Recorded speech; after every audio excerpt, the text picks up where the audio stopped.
होकर और इसके अर्थों को ध्यान से समझते हुए पढ़ के नहीं गुजर जाना है। मैं हमेशा कहता हूं, कोई कृपा कटाक्ष का पाठ करता है, 2 कर ले 5 कर ले, मैं कहता हूं तो एक श्लोक का एक दिन पाठ कर, लेकिन समझ के करके क्या है।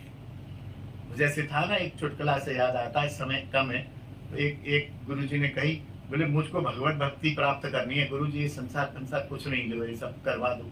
तो उन्होंने एक श्लोक दे दिया, न धनम न जनम न सुंदरीम कविताम वा जगदीश कामये मन जन्मनि जन्मनीश्वरे भवताद भक्ति रही। तो मुझे धन नहीं चाहिए, मुझे जन नहीं चाहिए, न सुंदरी चाहिए, न पत्नी चाहिए, न बच्चे, कुछ नहीं चाहिए, मेरे को आपके चरणों की कृपा चाहिए। बड़े श्रद्धा सहित रोज जो है एक पाठ करके ठाकुर जी के सामने दुकान पर जाता था। 15-20 दिन में तो धीरे धीरे दुकान फेल होने लग गई। धीरे धीरे सबरे काम सांसारिक, क्योंकि रोज तुम मांग रहे हो जन नहीं चाहिए, जन नहीं चाहिए, अरे मांग ही रहे हो ना तुम। ठाकुर जी देंगे, ठाकुर जी तो फिर नहीं चाहिए तो क्यों देंगे। 15-20 दिन 25 दिन में, 1 महीने में तो पता चला कि भागे भागे गुरु जी के पास आए। गुरु जी बोले दुकान बंद हो गई चलना, पत्नी सीधे मुंह बात नहीं करती है, बच्चे मानते नहीं है कुछ।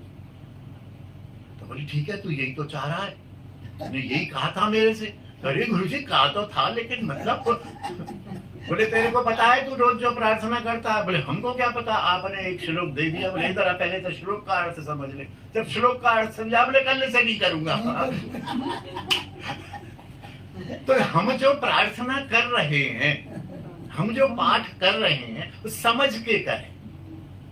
धर धर धर धर धर धर राधा कृपा कटाक्ष मुनिंद्र बंद वंदिते त्रिलोक शोकाहानी। अरे क्या मुनिंद्र बंद वंदिते, क्या अर्थ है, क्या मांग रहे हो भाई। एक ऐसी राधा कृपा कटाक्ष का स्तोत्र कर रहा था, उसमें लिखा हुआ 100 बार कोई पाठ कर लेगा तो उसको राधा रानी दर्शन देंगी। जैसे ही 99वां पाठ शुरू हुआ, उसका 1.5 सेकंड लगता है एक श्लोक पढ़ने, सामने मगरमच्छ दिखाई दिया। 100वां श्लोक आते आते तो मगरमच्छ पास तक आया, भागा एकदम। अरे गुरुदेव आपने तो कहा था राधा रानी। अबे बोले पागल, राधा रानी मगरमच्छ पे बैठ के ही तो आएंगी, फिर को राधा रानी नहीं दिखी, वो कैसे दिखेंगे। बोले मेरे को तो मगरमच्छ दिखा। बोले खड़ा रहता थोड़ी देर, मगरमच्छ तो उनकी सवारी है, राधा रानी तो आ गई थी तो छोड़े आया। तो ये है अर्थ सहित श्रीमद् भागवत का, जहां कहा गया अध्ययन करो। भागवत अध्ययन नहीं लिखा, भागवत अर्थ आस्वादन करो। जो भी हम पाठ करें, हमें पता तो हम मांग क्या रहे। तू मांग ही रहा था न धनम न जन्म, तो ठाकुर ने देना शुरू कर दिया, तो तू भाग गया मैदान छोड़ के। बोले तुम तो दूसरा श्लोक बनाओ, मतलब धन संपत्ति स्त्री पुत्र भी बने रहे और भजन भी बना रहे। बोले चल ये दूसरा ले जा तू।